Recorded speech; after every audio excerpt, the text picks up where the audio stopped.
El dolor en la rodilla era constante. Pero no era lo que me mantenía despierta. Lo que me impedía dormir eran las voces amortiguadas que venían del salón. La puerta de mi habitación estaba entreabierta y el pasillo servía de canal para sus palabras. No alzaban la voz. Pero yo conocía a Leire lo suficiente como para distinguir su tono cuando planeaba algo a escondidas. Si conseguimos su firma antes de fin de mes, el notario puede tramitarlo todo en menos de una semana, dijo ella, con la calma metódica que usaba cuando organizaba cirugías en el hospital. «Y si no firma», respondió Álvaro, su marido, con ese tono apático que siempre me provocó desconfianza. «Está débil. No puede ni moverse sola. La convencemos.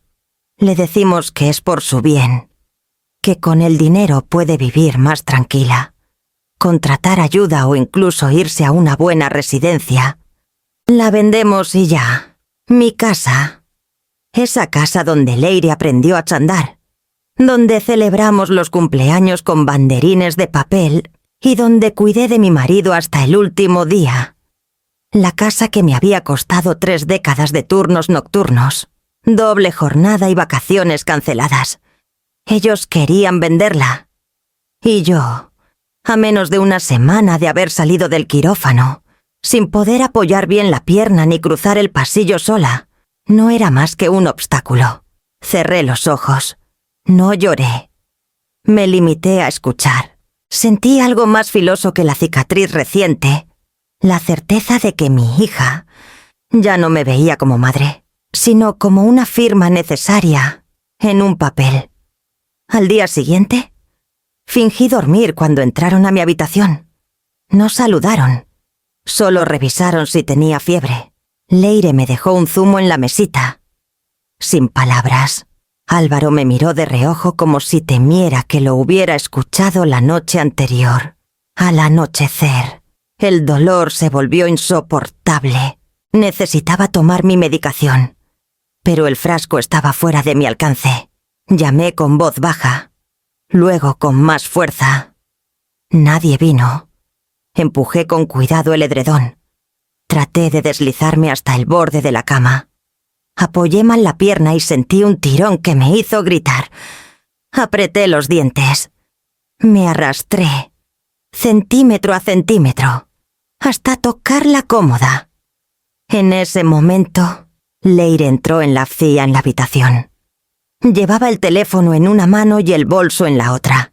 Vestía uno de esos conjuntos caros que solo usa cuando quiere impresionar en los cócteles médicos. «¿Pero qué haces? Mamá, necesito ir al baño y tomarme la pastilla. Te he estado llamando». Me miró como si le molestara el aire que ocupaba. Luego miró el reloj. «Llevamos todo el día así haciendo cosas por ti. Álvaro y yo tenemos una cena esta noche. No podemos estar pendientes de ti cada minuto. No soy tu enfermera». Sus palabras me atravesaron con más violencia que cualquier bisturí. No eran solo las palabras. Era la forma, el desprecio, el tono seco, como si ayudarme fuera una humillación. Intentó ayudarme a levantar, pero sus manos eran mecánicas, apresuradas. Me dejó sentada en el borde de la cama y salió sin mirarme. Me quedé allí, con el pulso acelerado, la garganta cerrada y el estómago revuelto. Minutos después, escuché la puerta principal cerrarse. Se fueron. Me dejaron sola. Respiré hondo. Extendí el brazo. Tomé el teléfono fijo de la mesilla y marqué un número que no había marcado en años. Al tercer tono, una voz familiar contestó. «Marisa, soy yo. Podrías venir. No quiero seguir aquí, del otro lado de la línea». Su respuesta fue inmediata, sin juicio, sin preguntas. «Voy ahora mismo». Y por primera vez en días, sentí alivio, no físico, otro. Uno más hondo. El de saber que aún quedaba alguien que me veía, que me escuchaba, que venía. Me incorporé con esfuerzo y me preparé para salir de aquella casa. La mía, que pronto ya no lo sería. La mañana llegó sin que yo hubiese pegado ojo.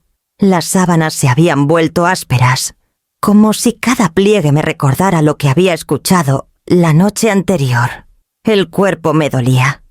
Sí, pero el alma pesaba más. No dije nada cuando Leire apareció en la habitación con un vaso de agua y unas galletas. No me miró a los ojos. Las dejó sobre la mesilla y se fue como si entrara en la habitación de una desconocida. A media mañana, el dolor en la pierna empezó a pulsar como una alarma encendida. Sabía que debía tomarme la medicación, pero el frasco seguía en la cómoda, lejos de mi alcance. Estiré el brazo. No llegaba. Me impulsé con cuidado para sentarme. Un movimiento lento, preciso, el mismo que repetía tantas veces con mis pacientes. Pero yo ya no era la enfermera. Era la carga. Volví a llamar. Leire. Una vez, dos. Nadie contestó. Desde abajo se oía el murmullo de la televisión. Álvaro debía estar en el sofá, como cada mañana. Me aferré al cabecero y me deslicé hasta poner los pies en el suelo. El frío del parquet me hizo temblar. Apoyé la pierna buena. La otra apenas podía sostenerse. Me incliné, intentando alcanzar el frasco. Fue un error. La pierna operada no aguantó el peso y, en cuestión de segundos, sentí el vértigo. Caí de lado, con un golpe seco que me dejó sin aliento. El dolor fue inmediato y agudo, pero no grité, solo gemí. La vergüenza me anestesió más que el golpe. Desde el suelo, intenté moverme, no podía. Entonces escuché pasos apresurados en la escalera. «¿Qué ha sido eso?», preguntó Álvaro, entrando sin llamar. Me encontró en el suelo, con la bata arrugada, el pelo desordenado y la dignidad hecha pedazos. Me miró como si hubiera derramado vino en una alfombra cara. «Otra vez, de verdad. Eulalia, es que esto ya es un drama constante». No se acercó a ayudarme. Simplemente dio media vuelta y gritó escaleras abajo. «Leire, tu madre se ha vuelto a caer». Ella tardó en subir. Venía con el móvil en la mano. Claramente interrumpida de algo más importante. Me observó sin emoción. «¿Qué ha pasado ahora?». Quise tomar la pastilla. Susurré. Aún en el suelo. Suspiró como si le hubiera pedido que le levantara una catedral. Me ayudó a reincorporarme con movimientos secos, sin delicadeza, como si mi cuerpo fuera el de una muñeca rota. Cuando por fin me acomodó en la cama, se limitó a decir: «Tienes que avisar antes de intentar algo. No puedes moverte sola». Yo no dije nada, porque había avisado, y porque sabía que ya no escuchaban. Solo toleraban. Durante la comida no hablaron del tema, ni una palabra sobre la caída, ni una pregunta, solo el sonido de los cubiertos. Álvaro masticaba con fastidio. Leire no levantaba la vista del teléfono. Yo apenas probé bocado. Después se fueron. Dijeron que volverían en la noche. Y otra vez me dejaron sola. Me quedé en la cama, con el edredón hasta el pecho y la mirada fija en el techo. Las lágrimas no salieron de golpe. Fueron tímidas, como si también tuvieran miedo de molestar.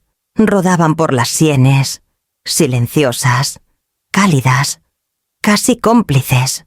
No por el dolor físico, no por el golpe, por el vacío, por esa casa que un día construí con amor y que hoy sentía ajena, como si yo fuera la inquilina temporal de mi propia vida.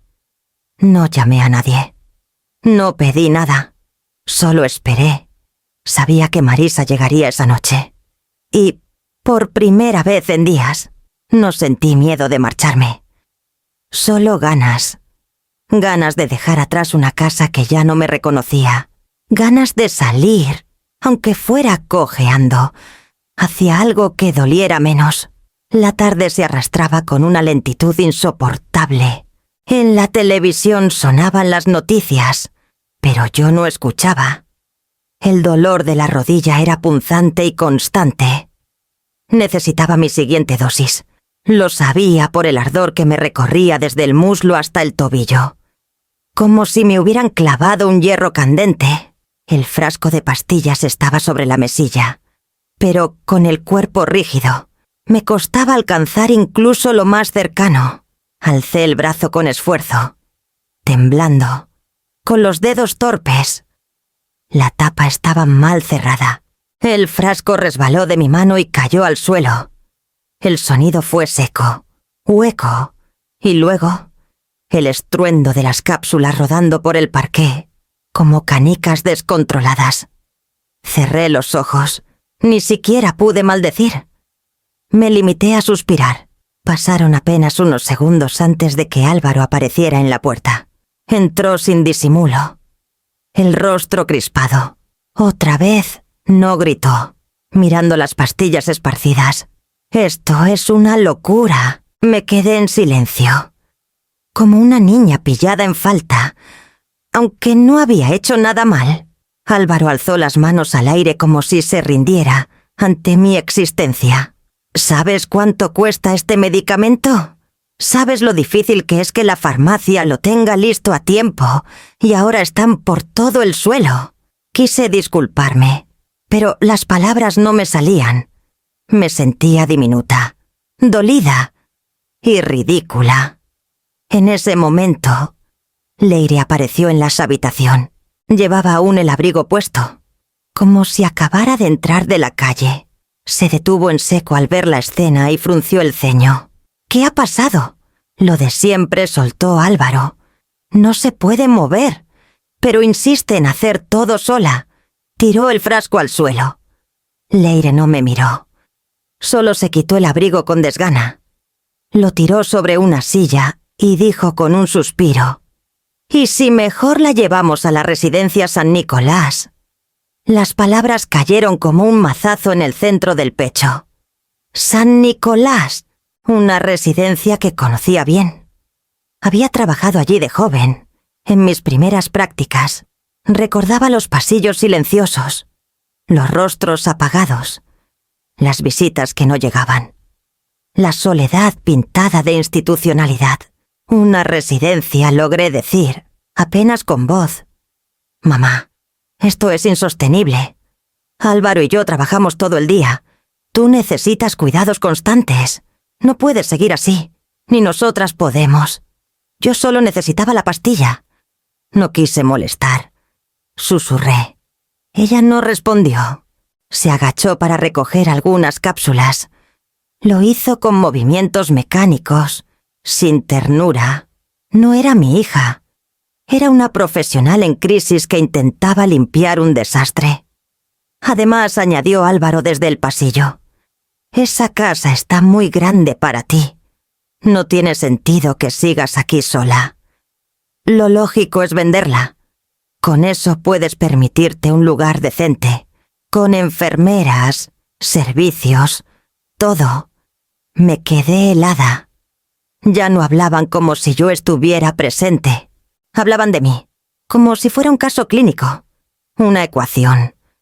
No una madre, no una persona. Ellos seguían hablando entre sí, calculando, proyectando, decidiendo.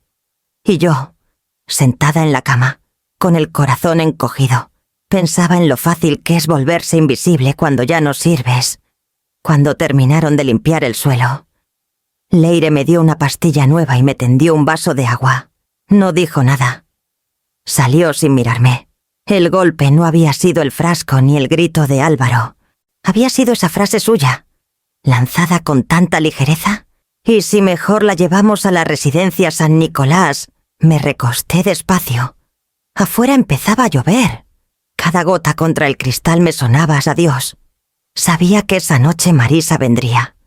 Lo había prometido.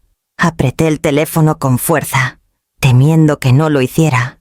Pero en el fondo sabía que si alguien aún me veía como algo más que un estorbo, sería ella.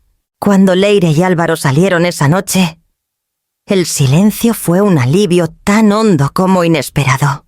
Por primera vez en días, me sentí dueña del espacio. No porque me sintiera segura, sino porque ya no tenía que fingir que todo estaba bien. La casa, aunque fría y en penumbra, volvía a ser mía durante unas horas. Encendí la lámpara de la mesilla y me incorporé con lentitud. Cada movimiento me recordaba que el cuerpo ya no era el mismo, pero esta vez el dolor no me inmovilizó. Me sostuvo porque por dentro algo había cambiado. Ya no era solo tristeza, era una rabia serena, una convicción nueva, como una semilla que brota entre grietas. No puedo seguir esperando a que me devuelvan el respeto. Tendré que reclamarlo. Extendí el brazo y tomé el teléfono. Las manos me temblaban. Sí, pero no por miedo. Llamé al número que tenía guardado desde hacía años, aunque jamás pensé que lo usaría para algo así. Banco de Valencia. Buenas noches. ¿En qué podemos ayudarla? ¿Habla Eulalia Fontana? Tragué saliva, pero mi voz se sostuvo. Número de cliente 489. Quiero congelar todas las cuentas conjuntas asociadas a mi nombre. La mujer del otro lado tardó unos segundos. ¿Hay alguna situación de riesgo, señora Fontana? Sí, están usando mi dinero para fines que no he autorizado. Quiero dejar constancia legal de que ninguna transacción puede realizarse sin mi presencia física. ¿Desea agregar una nota al expediente? Sí. Ponga, en observación por uso indebido de fondos familiares. Colgué con el corazón latiendo fuerte. Sentí una punzada de culpa. Era mi hija, mi única hija. Pero la culpa se desvaneció al recordar la frialdad con la que habló de enviarme a San Nicolás. ¿Qué madre merecía eso después de haber entregado la vida entera? Respiré hondo. La segunda llamada era aún más difícil. Busqué entre mis contactos Mateo Aldaz. Abogado. Lo conocía desde que ayudó a mi hermana con la herencia de su marido. Un hombre seco, pero justo. Marisa siempre decía, si quieres paz, reza. Si quieres justicia. Llama a Mateo. Marqué. Tardó en responder. Sí, Mateo. Soy Eulalia Fontana. Eulalia. Todo bien, ¿no? Por eso te llamo. Le conté, no con lujo de detalles, pero lo suficiente.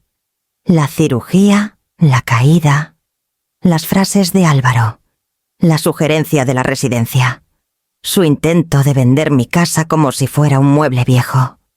Mateo, quiero iniciar el proceso de desalojo. Esta casa está hecha a mi nombre. Ellos no tienen ningún derecho legal a quedarse. Quiero que salgan. En 48 horas. Hubo silencio al otro lado. Luego, su voz volvió. Serena, es fuerte lo que pides. No es fuerte, es justo. No puedo vivir en mi propia casa como si fuera una intrusa. ¿Tienes testigos? Mi amiga Marisa viene esta noche. Y hay vecinos que han escuchado discusiones. Además, tengo cámaras de seguridad en el portal. Álvaro jamás las desactivó. Grabaron más de lo que creen. Bien, mañana a primera hora redacto la solicitud. Pero, Eulalia, ¿estás segura? Nunca lo estuve tanto. Colgué sin temblar. Me quedé con el teléfono entre las manos, aún caliente. La ventana dejaba entrar una brisa suave. La cortina se movía, como una caricia. Entonces, sonó el timbre. Eran las 10:15. Supe que era Marisa incluso antes de escuchar su voz. Eulalia, ¿estás despierta? Pasa, respondí, con una sonrisa que me dolió en el rostro. Ella entró como un vendaval de ternura. Me besó la frente. Me tomó la mano. Me vio de verdad. Me escuchó. Y cuando terminé de contarle lo que había hecho, no me juzgó. No intentó consolarme ni contradecirme. Solo dijo, ya era hora. Y al fin, sentí que no estaba sola. Escuché el ruido de las llaves sobre el aparador, los tacones de Leire bajando por las escaleras, y la voz de Álvaro desde el pasillo. ¿Seguro que está dormida? No quiero escenas esta noche. Le di su calmante. Hace una hora, respondió Leire, mientras se ajustaba los pendientes frente al espejo del recibidor. Con suerte, ni se entera que salimos. asomada tras la puerta entreabierta de mi cuarto. Vi sus siluetas alejarse. Perfumadas y despreocupadas, cerraron la puerta principal sin apuro, como quien deja una planta con riego automático. Desde la ventana del pasillo, vi cómo subían al coche. Álvaro, trajeado, encendió el motor. Leire revisaba su maquillaje en el espejo retrovisor. Parecían jóvenes, exitosos, en control. Cuando el coche desapareció calle abajo, el silencio volvió a cubrir la casa como un velo denso. Me incorporé con dificultad y me senté al borde de la cama. No encendí ninguna luz. Ya conocía cada rincón de esa habitación, de esa casa, de esa vida. Abrí el armario y saqué mi vieja maleta de cuero. Todavía olía a sándalo. Fue la misma que usé cuando me fui con Leire a estudiar a Salamanca, cuando ella tenía solo 17 años.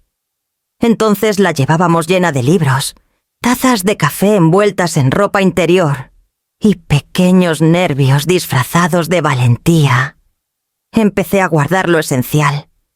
Un par de mudas, mis cremas, el libro que no terminé de leer en el hospital.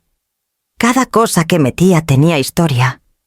Cada doblez del pantalón, cada blusa bien doblada, me hablaba del tiempo en que aún era yo quien cuidaba de todos. Mientras empacaba, mis manos encontraron una foto doblada en el cajón superior. Leire, con bata blanca, sonriendo el día que se graduó de medicina. Yo a su lado, con un ramo de girasoles. Lo recuerdo con claridad, el coche ya no funcionaba. Lo había vendido 2 semanas antes para cubrir los últimos pagos de la universidad. No se lo dije nunca. Solo le dije, vamos en taxi. Así no nos preocupamos por aparcar. Ella ni lo notó. Yo celebraba su logro. Ella ya miraba hacia su residencia. Apreté la foto contra el pecho. La nostalgia no venía sola. Venía acompañada de una amarga constatación. Todo lo que había dado parecía haber sido archivado en algún rincón de su memoria. Había dejado de ser la madre que la sostenía para convertirme en una carga que apenas soportaba. La maleta estaba lista. Fui hasta la cocina y preparé una infusión de tila. Me la llevé al sofá, junto al ventanal. Desde allí veía la calle vacía. Un gato cruzó en silencio.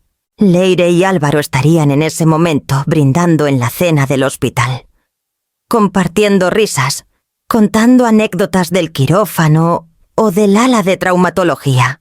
Quizás alguien les preguntaría por mí, y ellos dirían algo amable. Falso, como mi madre está descansando en casa, recuperándose, mientras en sus planes ya figuraba San Nicolás y la firma sobre la escritura. Apuré el último sorbo. El líquido tibio me templó la garganta, pero no el alma. Volví al dormitorio. Dejé las maletas a un lado de la puerta y me senté otra vez en la cama. Tomé papel y bolígrafo. Necesitaba escribirle a Marisa, dejarle instrucciones claras. Si algo salía mal, ella debía saber dónde estaban los documentos, a quién contactar y, sobre todo, que no estaba huyendo. Me iba por dignidad, no por cobardía. Cuando terminé la carta, doblé el papel con cuidado y lo dejé sobre la mesilla. La casa entera parecía contener el aliento. Pero yo no tenía miedo, solo una calma extraña, la que llega cuando ya no queda nada por suplicar. Alcé la vista. Afuera, las luces del vecindario comenzaban a apagarse una a una. Dentro de mí, en cambio, algo se encendía por fin. El reloj marcaba las 11:30 cuando escuché el timbre. No uno apurado ni impaciente, sino un toque firme, seguido de otro. Me sobresalté. Nadie tocaba el timbre a esas horas si no era urgente. Me levanté como pude, apoyándome en el bastón, y llegué hasta la mirilla. Al otro lado, una figura que el tiempo no había borrado, el abrigo rojo, el cabello castaño corto, las gafas cuadradas que se deslizaban siempre por la punta de la nariz. Marisa Garoz. Abrí la puerta sin pensar. Sabía que algo pasaba. Dijo antes de que yo pudiese articular palabra. Te llamé 3 veces esta semana y no me contestaste. No me convenció tu silencio. Yo la miré en silencio. Era como si el cansancio se evaporara solo con verla. He estado ocupada, musité, bajando la mirada. Ocupada no, acorralada. Entró sin pedir permiso. Dejó el bolso sobre el aparador y fue directamente a la cocina. Encontró las tazas, el té, el hervidor de agua, como si no hubiesen pasado 2 décadas desde la última vez que estuvo allí. ¿Cómo sabías que vendrían a por mí?, pregunté mientras me dejaba caer en la silla del comedor. No lo sabía. Lo sentí. A Leire se le nota todo en la voz cuando llama por compromiso. Y tú siempre finges que todo va bien. Y eso, en ti, es lo más alarmante de todo. Marisa sirvió el té con manos tranquilas. Se sentó frente a mí. Me tomó la muñeca con suavidad y me miró de frente. Eulalia, he vivido sola. He enterrado a mis padres. Me he jubilado del hospital y aún así sé cuando alguien está sufriendo en su propia casa. Y tú estás atrapada. No respondí. No hizo falta. Coges la maleta y te vienes conmigo, dijo con firmeza.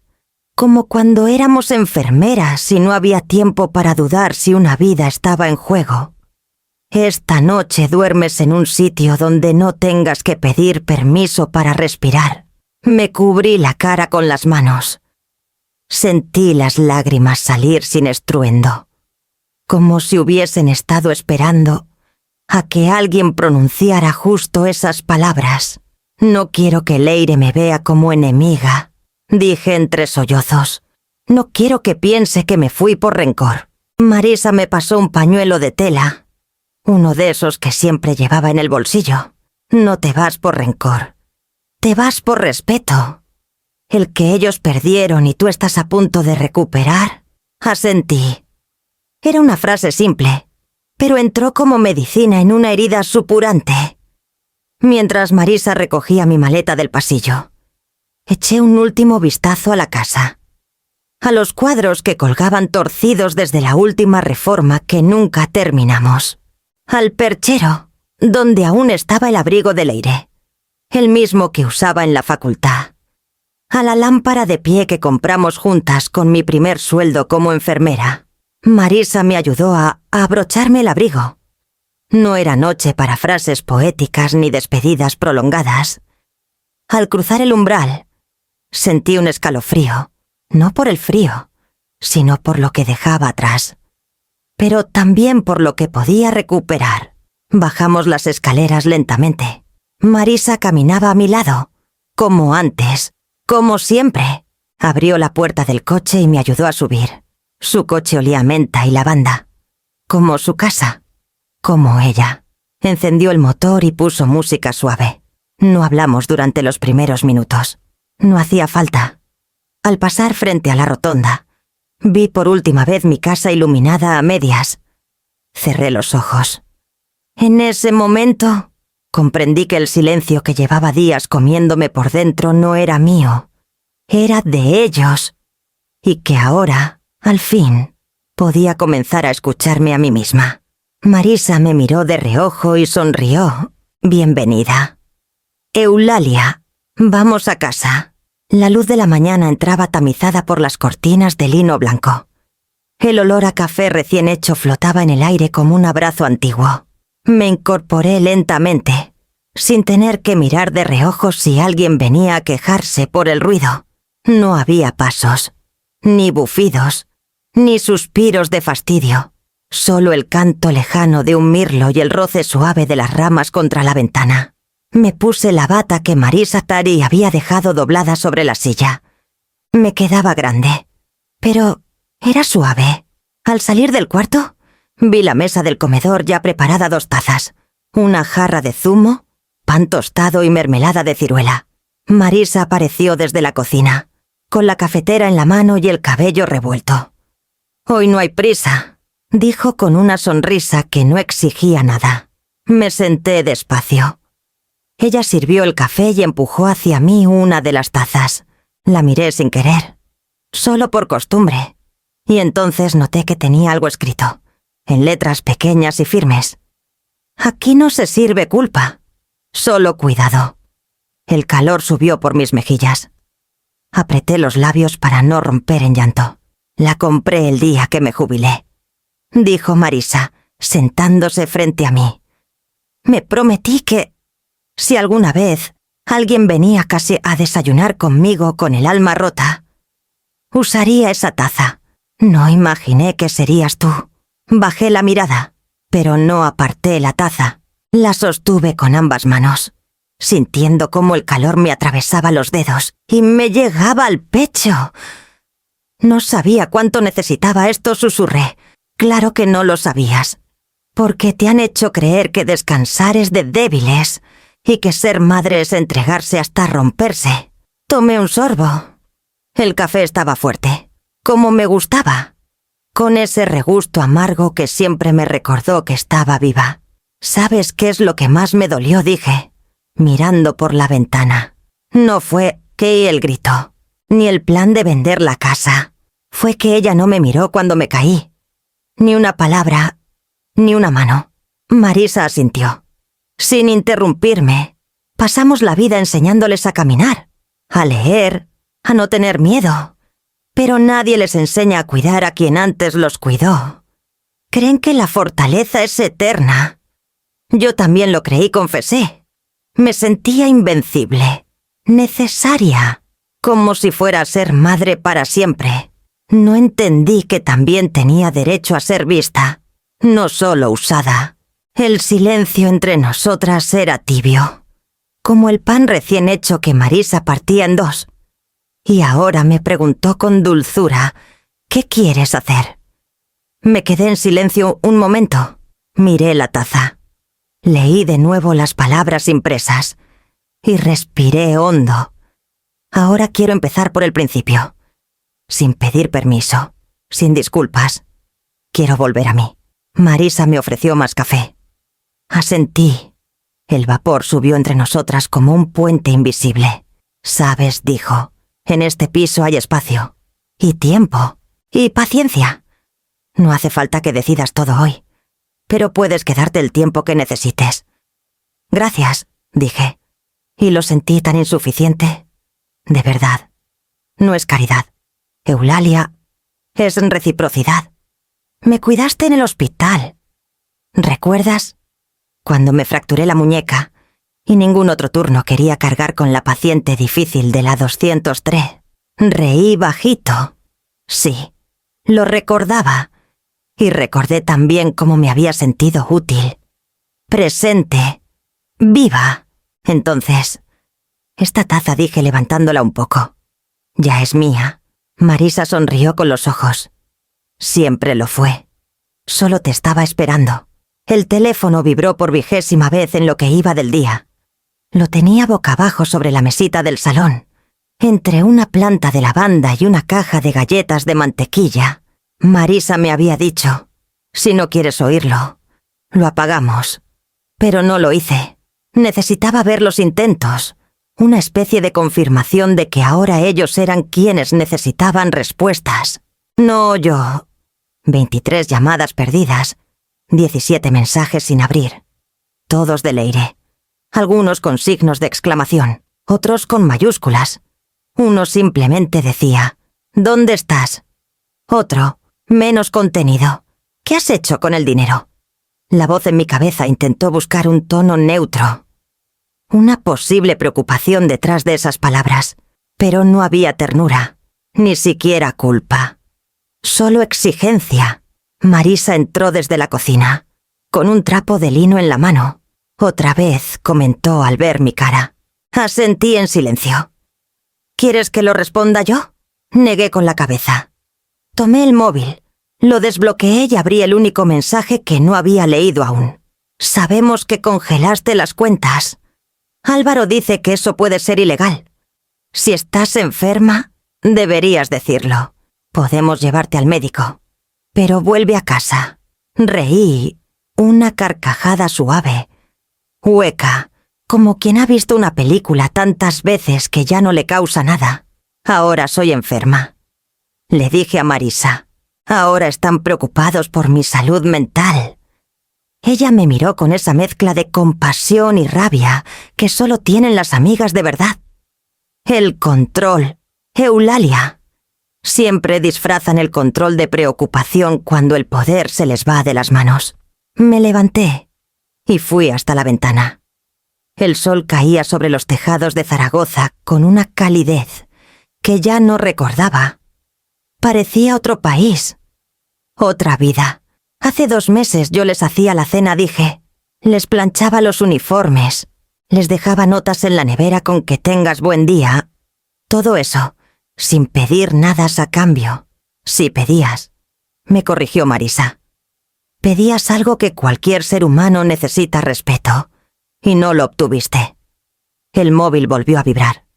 Esta vez, un número desconocido. Lo dejé sonar hasta que cesó. Me senté en el sofá y abrí el cuaderno donde había empezado a escribir desde que llegué. En la primera página solo decía: no soy un mueble, no soy un trámite, no soy una carga. Mateo me había llamado por la mañana. Su voz tranquila me había dado el tipo de paz que no se compra. Todo ha sido notificado. Eulalia. Tienen 48 horas para abandonar la casa. No pueden alegar desconocimiento. Y tú no has hecho nada malo. Solo estás protegiendo tu bien y tu dignidad. Colgué con el corazón acelerado. No de miedo, sino de determinación. Ahora, con cada mensaje que llegaba, lo único que sentía era una distancia justa. No dolor, no culpa, solo claridad. Marisa trajo 2 infusiones. Me tendió una taza sin decir nada. En la suya ponía: una mujer que vuelve a sí misma. Nunca vuelve vacía. Brindamos con las tazas. Una ceremonia muda. Y si me buscan aquí, pregunté de pronto. Que lo hagan, dijo ella, cruzando los brazos. Que vengan a ver cómo se ve una mujer que ya no se arrodilla por miedo. Volví a mirar el teléfono. Esta vez lo apagué. El silencio que quedó después fue profundo, pero no incómodo. Un silencio lleno de respuestas que ya no necesitaban ser dichas. Me recosté en el sillón. Cerré los ojos y por primera vez en mucho tiempo, no tuve que prepararme para defenderme, solo para descansar. El teléfono volvió a sonar esa mañana, justo mientras Marisa cortaba fruta en la cocina y el olor del pan tostado llenaba la casa. No lo había encendido en días, y ahora parecía impaciente por hacerse notar. En la pantalla, Leire, otra vez. Lo miré durante unos segundos. No tenía miedo, solo un cansancio profundo de conversaciones que nunca fueron diálogo. Pero algo dentro de mí, algo que no era resignación, sino firmeza, me hizo deslizar el dedo y contestar. Puse el móvil en altavoz, sobre la mesa del comedor. ¿Sí? La voz de mi hija llegó como una ráfaga, seca, descompuesta. Por fin. ¿Dónde estás? ¿Cómo se te ocurre desaparecer así? Nos has dejado en una situación horrible. ¿Tú sabes lo que estás haciendo, Marisa? Desde la encimera me miró sin decir palabra, pero con los ojos llenos de respaldo. Estoy exactamente donde quiero estar. Leire, respondí, en voz clara. Y sí, sé perfectamente lo que estoy haciendo. Congelaste las cuentas. No tienes derecho. Esa casa es tuya. Sí. Pero nosotros también tenemos derechos. Llevamos años cuidándote. Cuidándome interrumpí y sentí como la voz se me afilaba. Me dejaste sola después de una cirugía. Me gritaste. Me ignoraste cuando caí al suelo. Eso es cuidar. Hubo un silencio. Luego una respiración contenida. Y otra voz surgió desde el fondo. Tímida pero reconocible. Abuela, soy Julen. Me quedé helada. Julen, ¿estás ahí? Sí. Mamá me pidió que escuchara. Dice que estás confundida, que tal vez necesitas ayuda profesional. Marisa levantó una ceja. Indignada. Yo solo respiré hondo, sosteniendo el temblor que me subía por la espalda. Julen, cariño, ¿te parece que una persona confundida se va por su propio pie? Llama a su abogado, congela cuentas y ordena un desalojo legal. Hubo una pausa. Larga, no lo sé. Solo me sorprendió. Mamá no para de llorar. Dice que no te reconoce. Yo tampoco la reconozco a ella, dije con suavidad, pero sin vacilar. Pero no te llamé para discutir, Julen. Solo quiero que sepas que estoy bien, que no estoy enferma, ni loca. Solo cansada de callar. Marisa se sentó frente a mí, despacio, como si presenciara una función que llevaba tiempo esperando. Y ya que estás escuchando, continué. Te diré esto: no soy vuestra paciente, ni vuestra cuenta bancaria. Soy una mujer, una madre, una abuela, y estoy harta de que mi valor dependa de lo útil que sea para otros. Julen tardó en responder. Nunca te vi así, abuela, porque nunca me diste tiempo. Dije con una sonrisa amarga, porque tu madre siempre llenaba el espacio con palabras por mí, pero ahora me toca a mí hablar. ¿Vas a volver?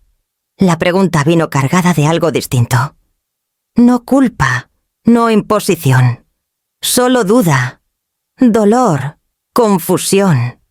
No respondí, no por ahora. Estoy reconstruyendo cosas dentro de mí que no se arreglan con visitas rápidas ni con cenas familiares forzadas, pero pues estoy abierta a hablar. Cuando el respeto sea mutuo. No antes. Julen suspiró. Luego se cortó la llamada. Marisa se acercó y me puso una mano sobre el brazo. Eso fue valiente. Eso fue necesario.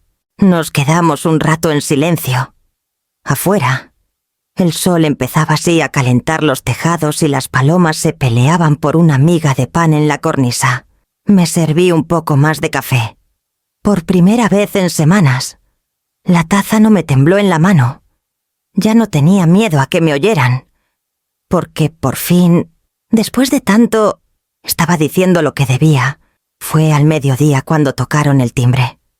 Un golpe seco, repetido, como si quisieran atravesar la puerta con los nudillos. Marisa y yo estábamos terminando de preparar el almuerzo. Ella removía una crema de calabaza. Yo doblaba servilletas cuando escuchamos el ruido. Nos miramos sin decir palabra. Lo supe antes de abrir. Al otro lado estaba Leire. Con ella, 2 hombres uniformados, robustos, con cara de no estar allí por primera vez. Uno sostenía una carpeta. El otro me miró como si ya supiera que yo era el problema. ¿Qué haces aquí? Leire. Mamá, esto ya se ha ido demasiado lejos. Has desaparecido. Has congelado cuentas. Has amenazado con echarnos de la casa. No estás bien. Y yo no puedo quedarme de brazos cruzados. Tragué saliva. ¿Quiénes son ellos, paramédicos? Vamos a hacerte una evaluación. Quizás necesites unos días de observación. Solo eso. Una evaluación, repetí, incrédula. El más alto de los 2 hombres dio un paso al frente. Señora Eulalia, estamos aquí para velar por su bienestar. Su hija ha manifestado preocupaciones sobre su salud mental. Podemos acompañarla de manera voluntaria al hospital para una revisión breve. Detrás de mí, Marisa bufó. Esto es un abuso. Es mi madre, dijo Leire, intentando sonar racional. Está desorientada, actúa impulsivamente, no duerme bien, no quiero que le pase nada. Lo que no quieres, le respondí, es perder el control de mi cuenta ni de mi casa. No te importa mi salud, te importa el título de propiedad. El paramédico consultó su carpeta. Señora, ¿está usted medicada en este momento? Estoy lúcida, vestida, aseada y en plenas facultades. ¿Hace falta algo más? Entonces Marisa, que había salido discretamente al pasillo, volvió con un sobre entre las manos. Aquí tienen, dijo, y se lo entregó al paramédico más joven. Informe emitido por el doctor Iriarte, psiquiatra del Hospital General de Navarra. Fue compañera de Eulalia durante más de 20 años y la evaluó esta semana. Concluye que está en plena posesión de sus capacidades mentales. Incluso lo firma con número de colegiado. Leire palideció. ¿Te hiciste evaluar? ¿Planeaste esto? Planeé protegerme, le respondí. Porque sabía que lo siguiente sería esto. Intentar encerrarme. Invalidarme. Tacharme de loca. Pero esta vez llegué antes. Los paramédicos intercambiaron una mirada rápida. Uno de ellos asintió con respeto. Con este informe y la negativa explícita de la señora, no tenemos autoridad para obligarla a nada. Lo sentimos, pero soy su hija. ¿No cuenta eso cuenta cuando hay signos de incapacidad? Aquí no los hay. Leire no supo qué responder. Dio un paso atrás. Me observó con esa mezcla de rabia y desconcierto que aparece cuando ya no puedes manipular a alguien. Yo no me moví. Tampoco bajé la mirada. Era la primera vez que la veía tan pequeña. ¿Algo más?, pregunté, ya sin rastro de temblor. No respondió. Solo giró sobre sus tacones y bajó por las escaleras como quien huye de su propio reflejo. Los paramédicos me desearon buena tarde y se marcharon también. Marisa cerró la puerta con doble vuelta. Luego apoyó la espalda en ella y suspiró. No se lo esperaba. No. Y ahora le toca vivir en un mundo donde su madre ya no le teme.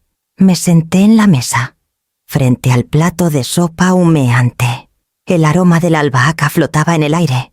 Afuera, el viento empezaba a mover las ramas de los castaños. Yo no tenía prisa, porque por fin, la que decidía cuándo era el momento, era yo. Tocaron el timbre justo después del atardecer. Marisa estaba en la cocina, terminando un bizcocho, y yo estaba sentada en el sillón, con las piernas estiradas y el calor de la manta subiendo hasta los hombros. Pensé que sería el cartero, o quizás un vecino curioso, pero no. Cuando abrí la puerta, lo vi allí, con su mochila colgando de un solo hombro, la capucha de la sudadera medio caída, y los ojos, esos ojos que reconocí como míos. Julen, susurré. Abuela, dijo él, sin levantar del todo la voz. ¿Puedo pasar? Asentí, retrocedí un paso. Caminó hacia el salón como si no supiera dónde poner los pies. Se sentó en la orilla del sofá, como si aún no se atrevieras a ocupar espacio. Mamá dice que te has vuelto loca. Soltó, sin rodeos. Me llevé una mano al pecho. No de sorpresa, sino por la confirmación de que Leire había ido hasta ahí. ¿Y tú? ¿Lo crees? Me miró, al fin, de frente. No lo sé. Por eso he venido. Porque no me cuadra. Porque tú no eres así. Porque respiró hondo. Porque desde hace meses, cada vez que te miro, tú ya no me miras igual. Mi garganta se cerró. El dolor no era físico, era otra cosa, más antigua. Como si el cuerpo recordara cada vez que tuve que endurecer la mirada para no romperme. Me fallaron. Julen. Y no una vez. Me gritaron. Me dejaron caer. Me ignoraron. Intentaron usar mi cansancio como prueba de mi locura. Y cuando ya no pudieron más, buscaron encerrarme. ¿Eso te lo contó tu madre? Negó con la cabeza. Sus ojos brillaban. Lo sabía. Susurró. Sabía que algo estaba mal. Papá no dice nada. Solo asiente. Pero mamá. Ella habla de ti como si fueras una carga. Como si fueras un problema que hay que quitarse de encima. Lo vi quebrarse. Un joven de 21 años, criado entre batas blancas y ambiciones ajenas, luchando por entender en qué momento se les cayó el disfraz de familia ejemplar. Perdóname, dijo de pronto, bajando la cabeza. Por no venir antes, por no preguntar antes, por no ver antes. Me acerqué, cojeando, y le puse la mano sobre el hombro. No tienes que pedirme perdón por lo que nunca fue tu culpa. El amor de una abuela no se extingue con las mentiras de una hija. Solo se esconde, hasta que uno de los suyos viene a buscarlo. Entonces, por primera vez desde que se sentó, me abrazó. Lloró, sin pudor, con la cabeza hundida en mi cuello. Yo también lloré, porque en ese gesto no había juicio, ni lástima. Solo verdad. Cuando se separó, sacó algo de su mochila. Era una libreta, la misma donde yo le escribía cuentos cuando era niño. La había guardado. ¿Te acuerdas de esta Asentí? ¿Cómo no recordarla? Aquella libreta tenía más tinta de noches insomnes que cualquier historial médico que hubiera firmado en mi vida. ¿Me la lees?, preguntó. Nos sentamos, esta vez codo a codo, y leí. Voz baja, entonada. Él cerró los ojos. El mismo niño de antes, pero con barba incipiente y el corazón abierto. Al terminar, me miró de nuevo. ¿Y ahora qué vas a hacer? Abuela. Le sonreí. Algo que no está en ningún cuento, pero que empieza justo aquí. Donde tú volviste a tocar la puerta. Fue Marisa quien me pasó el teléfono. Estábamos regando las plantas del balcón, cada una con una jarra pequeña. Cuando sonó el fijo, ella contestó primero, pero su expresión cambió de inmediato. Es del banco, Eulalia. Piden hablar contigo. Tomé el auricular con cuidado, como si sospechara que esa llamada iba a romper otra capa de lo que alguna vez fue mi mundo. ¿Sí?, pregunté. Señora Eulalia Mendía, dijo una voz educada, pero tensa. Le llamamos del Departamento de Seguridad del Banco Terramar. Hemos detectado un intento de uso de un poder notarial adjunto a su cuenta principal. ¿Podría confirmarnos si ha autorizado recientemente alguna gestión en sucursal?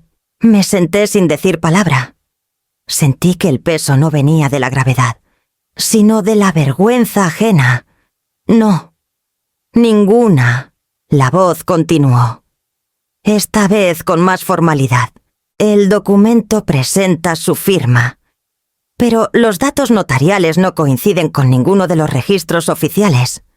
Nuestro sistema bloqueó el movimiento por inconsistencias. La persona que intentó el acceso fue identificada como Álvaro Medrano. Sentí un frío seco recorriéndome la espalda. El apellido de mi yerno, dicho con esa calma bancaria, sonaba peor que un insulto. ¿Qué pretendía hacer?, pregunté. Una transferencia de gran volumen hacia una cuenta a nombre de Leire Mendía. Colgué después de agradecer. Me quedé inmóvil unos segundos. Luego marqué a Mateu. Te escucho. Eulalia. Intentaron usar un poder falso. Quiero que actúes. Penalmente. Ya no es solo una disputa familiar. Es un delito. Mateu no dudó. Perfecto. Envíame copia del informe que te entregará el banco. El intento de estafa con documento falsificado tiene implicaciones penales serias. Podemos abrir causa por falsedad documental y tentativa de apropiación indebida. Asentí. Aunque él no me veía, Marisa me sirvió un café sin hablar. Me lo dejó sobre el posavasos de mimbre que ella misma había tejido. Yo lo miré. El vapor ascendía, tibio y lento. Lo intentaron todo, dije en voz baja. Humillarme, aislarme, encerrarme, quitarme la casa. Pero ahora dejaron rastro completo ella. Sin titubeos. Al día siguiente, Mateu se presentó en casa de Marisa. Traía documentos, pliegos sellados y una mirada afilada. He iniciado la denuncia. La fiscalía ya tiene conocimiento. Pero eso no es todo, dijo. Mientras desplegaba papeles sobre la mesa, el banco también ha detectado que las cuentas de Álvaro y Leire están en números rojos. Pidieron créditos personales, hipotecaron el coche y tienen embargos pendientes. ¿Y el dinero que les di?, pregunté, sin poder evitar el temblor en la voz. Mateu negó con la cabeza. Se diluyó en reformas, vacaciones, cenas, gastos médicos estéticos. según los extractos. No queda nada. Marisa dejó caer la cuchara sobre el plato. Yo no dije nada. No por falta de rabia, sino porque la decepción tiene un punto donde ya no grita. Solo observa. Me levanté con ayuda del bastón y me acerqué a la ventana. Desde ahí se veía la calle tranquila, los niños saliendo del colegio, la frutería abriendo la persiana. Todo seguía. Menos mi paciencia. Quiero que todo lo que haga falta sea público. Si tienen que declarar ante un juez, que lo hagan. Si deben responder ante Julen, que lo miren a los ojos. Pero yo no vuelvo a bajar la cabeza. Mateo asintió. Entonces será como tú dices, con nombre, apellidos y responsabilidad. Esa noche, mientras me acostaba, pensé en los sobres que guardaba aún con cartas de Leire cuando era niña. Letras torcidas, dibujos de palitos. Mamá, te quiero como a la luna. Las tenía en una caja. No las rompí. Pero al día siguiente, las envolví en papel marrón y las llevé a una biblioteca infantil. Que al menos ese papel, alguna vez escrito con amor, sirviera para algo más que doler. Estaba sentada en la terraza, con la manta sobre las piernas y un libro abierto que no lograba avanzar, cuando oí el timbre. Marisa se adelantó a abrir, pero la voz al otro lado fue tan clara que hasta el jazmín pareció detenerse para escucharla. Buenas tardes. Busco a la señora Eulalia Ferrer. Me incorporé con esfuerzo, apoyándome en el bastón. Cuando llegué al umbral, me encontré con una muchacha de rostro sereno, con el cabello recogido y la expresión decidida. Llevaba puesto un uniforme de enfermera y sostenía en las manos un sobre blanco, cuidadosamente cerrado con cinta azul. Soy yo, dije. Ella sonrió, nerviosa. Perdone que venga sin avisar. Soy Maider Osés. Estoy en tercero de enfermería en la universidad pública.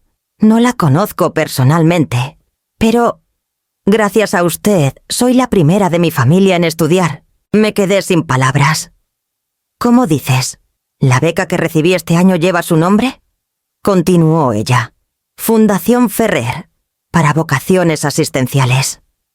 Me dijeron que fue usted quien impulsó el fondo. Abrí la boca, pero no encontré qué decir.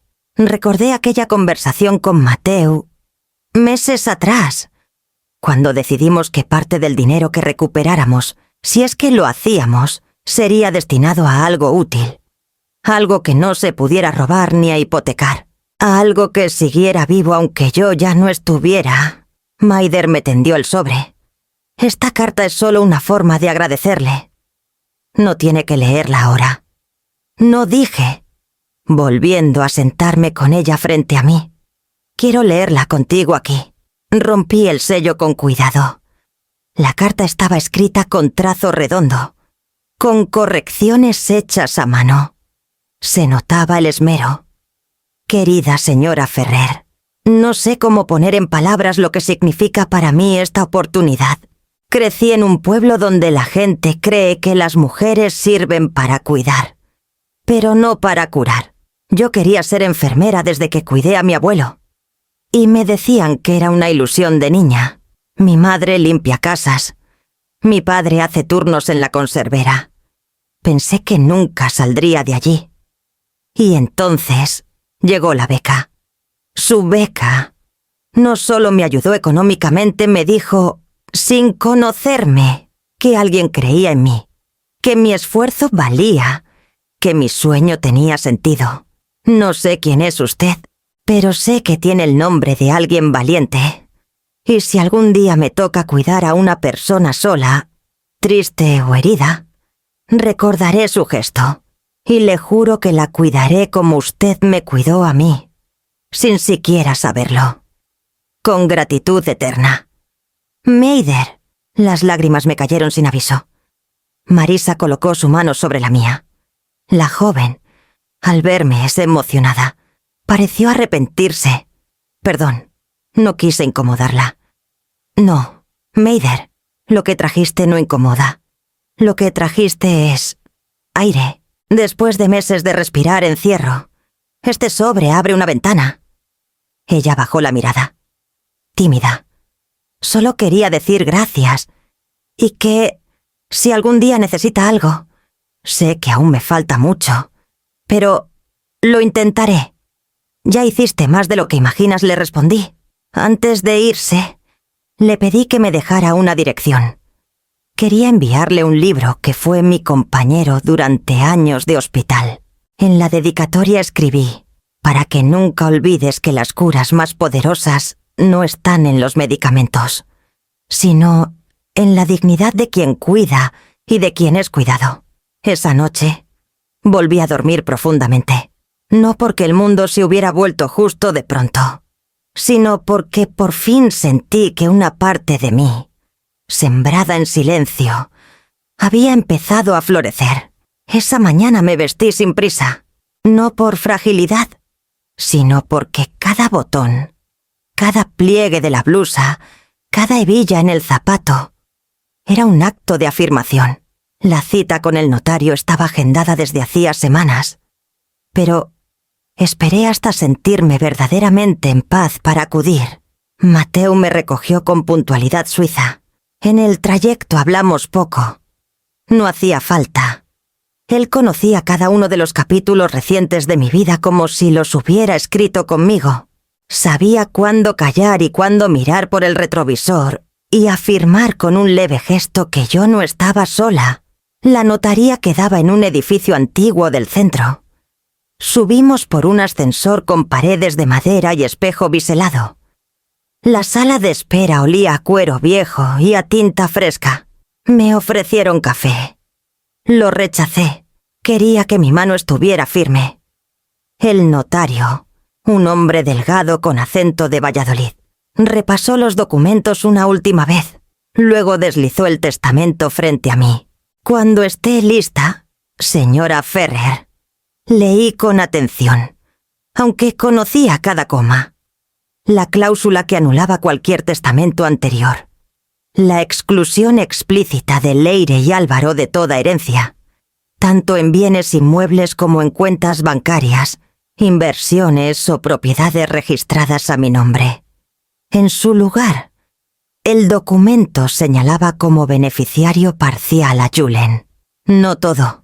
No para que lo malgastara o lo convirtiera en motivo de disputa familiar, sino lo justo para iniciar su camino con dignidad, una cuenta restringida que solo podría liberar tras obtener su título universitario. El resto era para el fondo. Ese fondo anónimo que comenzaba a tener nombre en boca de jóvenes como Maider. Mi firma tembló apenas un segundo, pero bajó firme. Sentí algo dentro de mí aflojarse, como si hubiera estado sosteniendo la respiración por años y, al fin, pudiera exhalar. ¿Desea dejar algún mensaje adjunto?, preguntó el notario. Podemos registrar una carta personal que acompañe al testamento, aunque no tenga valor jurídico. Asentí. Lo había traído preparado desde la noche anterior. Un sobre cerrado, con mi caligrafía precisa en el frente. Para quienes aún crean que el amor se hereda solo por la sangre, el notario lo selló con un adhesivo especial. Mateu me ofreció el brazo para salir. Al cruzar la puerta, el sol de Zaragoza me acarició la cara como si me estuviera diciendo: bien hecho. Esa tarde, al volver a casa de Marisa, me senté a escribirle a Julen. No era una carta triste. Le hablé de lo orgullosa que me sentía por cómo me había mirado, por cómo no repitió palabras que no eran suyas. Le expliqué que su parte de la herencia no era un premio, sino un voto de confianza, que no lo quería perfecto, sino íntegro. Haz con tu vida algo que no necesite aplausos para valer la pena. Le escribí. Y si algún día dudas de quién eres, recuerda que una abuela que lo perdió todo decidió seguir creyendo en ti. Marisa me trajo un té. Nos sentamos en silencio. La ventana abierta dejaba entrar la voz lejana de un acordeonista en la plaza. Pensé en mi madre. en su delantal manchado de harina, en su manera de hablar bajito cuando estaba preocupada, en cómo jamás redactó un testamento. Pero me dejó un legado tan claro como si lo hubiera tallado en piedra. No aceptar nunca que el amor duele más de lo que sostiene. Mi herencia no era solo dinero. Era mi historia. Era el dolor transformado en herramienta. Era la certeza de que no todo se repara, pero mucho puede florecer si una deja de esperar disculpas y empieza sin escrúpulos a construir futuro. Y mientras el sol bajaba lentamente, supe que aún quedaba una última conversación. No por ellas, sino por mí, porque a veces no es suficiente cerrar la puerta. Hay que dejar por escrito por qué no se vuelve a abrir. El centro se inauguró un jueves, bajo un cielo limpio que no prometía ni tormenta ni milagros. Aún así, cada silla colocada, cada mesa decorada con flores del mercado, cada pancarta con el nombre del Fondo Centro Eulalia Ferrer, de formación sanitaria, tenía para mí el peso de algo irrevocable. Marisa iba de un lado a otro revisando que todo estuviera en orden. Julen había traído a un par de compañeros de la universidad. Y la joven Maider, la primera becada, ya había preparado un pequeño discurso que me hacía sudar las palmas de la mano. Nunca supe aceptar elogios con comodidad. Yo permanecía sentada en una de las sillas del fondo, junto a una bugambilla que trepaba una de las paredes interiores. Me gustaba ese rincón, ni al frente, ni oculta, donde pudiera ver, sin necesidad de ser vista más de la cuenta. Fue entonces cuando la vi. Leire entró sin anunciarse, vestida de forma sencilla, el cabello recogido en un moño deshecho, sin maquillaje, sin ruido. No miró a nadie. Sus ojos recorrieron el salón, pero no se detuvieron en rostros, solo en esquinas, en flores, en detalles. Yo seguí respirando como si no se tratara de mi hija, como si fuera una invitada más. Cuando finalmente me encontró con la mirada, no sonrió, no lloró, no hizo ningún gesto que esperara redención ni confrontación. Solo caminó hacia mí. En su mano llevaba un sobre blanco, cerrado. Me lo tendió sin una palabra. Lo tomé sin saber si debía abrirlo ahí mismo o esperar. Ella no dijo nada. Solo asintió levemente con la cabeza y se fue. Tardé un momento en poder abrirlo. Me temblaban los dedos. No por miedo, sino por una tristeza que no sabía si venía de lo que fue o de lo que nunca sería. Dentro había una hoja doblada en dos. La reconocí de inmediato. Papel del tipo que solía guardar en la gaveta del escritorio, el que usábamos para notas rápidas o listas de la compra. La letra de Leire era clara, firme, sin adornos. Mamá, no espero que me perdones, y ya no espero que me abraces. No escribo para eso. Solo quiero decirte que he renunciado. He renunciado a lo que creía que me correspondía por ser hija, a tu casa, a tu dinero, a tus cuidados. He renunciado a la comodidad de culparte por lo que me falta. Solo quería que me vieras, no como madre, como mujer, porque hoy, por primera vez, creo que tú me ves mejor que yo misma. Leire. Lo leí 3 veces. A la tercera, doblé la hoja y la guardé en mi bolso. Me quedé sentada largo rato sin moverme. Las voces alrededor seguían. Alguien ajustaba el micrófono. Julen repartía programas de mano. Marisa cruzaba con una bandeja de vasos. Pero todo eso era ruido bajo. Lo que importaba ya había pasado. Leire no había pedido volver. No había pedido explicaciones ni perdón. Solo se había mostrado no como hija heredera, ni como víctima tardía. Como alguien que por fin había soltado la cuerda que nos tenía atadas por los tobillos. No lloré. No sentí alivio inmediato, pero sí algo parecido a descanso. Cuando llegó mi turno de hablar, me acerqué al atril con pasos lentos pero seguros. La sala quedó en silencio. No leí discurso, solo miré a los presentes y dije, este lugar existe porque aprendí, muy tarde, que el amor que se fuerza se pudre, y el que se siembra, aunque tarde, puede florecer. No dije más. Los aplausos llegaron, suaves al principio, luego más fuertes. Yo ya no escuchaba. Esa noche, en casa, saqué la carta y la volví a leer.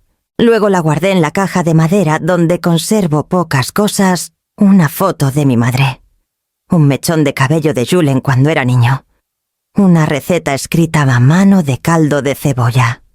Y ahora, esa carta, quizás Leire no vuelva, quizás sí, pero su renuncia, más que su arrepentimiento, me habló, me liberó, y quizá, solo quizá, también la liberó a ella.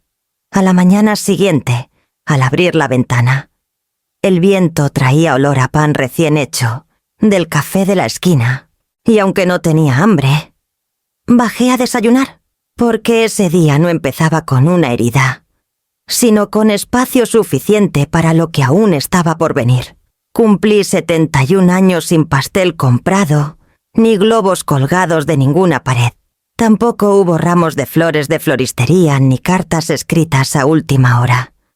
No hubo hijos, ni yernos, ni nueras, y sin embargo, había algo que no recordaba desde hacía tiempo, un silencio amable, una paz sin condiciones.